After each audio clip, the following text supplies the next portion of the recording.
হঠাৎ যদি একদিন ফার্মেসিতে গিয়ে শোনেন ওষুধ নেই, তখন কি করবেন? অনেকে ভাবেন যুদ্ধ মানে শুধু সীমান্তে বোমা ও গোলাগুলি, কিন্তু আধুনিক যুদ্ধের প্রভাব সবার ঘরে পৌঁছায়। ভারতের বহু গুরুত্বপূর্ণ ওষুধের কাঁচামাল আসে বিদেশ থেকে। যদি বড় দেশগুলোর মধ্যে যুদ্ধ পরিস্থিতি বাড়ে আর সমুদ্রপথে জাহাজ চলাচল বন্ধ হয়, সেক্ষেত্রে কাঁচামালের ক্রাইসিস আর ডলারের দাম উভয়ই বাড়তে পারে। আর এসবের ফলাফল, ডায়াবেটিসের ওষুধ আসবে দেরিতে, দাম বাড়বে হাই প্রেশার ও থাইরয়েডের ওষুধের। এছাড়া একেবারে বন্ধ হতে পারে অনেক ব্র্যান্ডের মেডিসিন সাপ্লাই।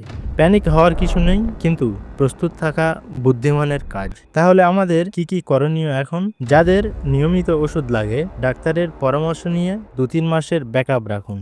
আর খবর দেখুন মাথা ঠান্ডা রেখে। এরকম আরও ইনফরমেটিভ ভিডিও পেতে সাবস্ক্রাইব করতে ভুলবেন না।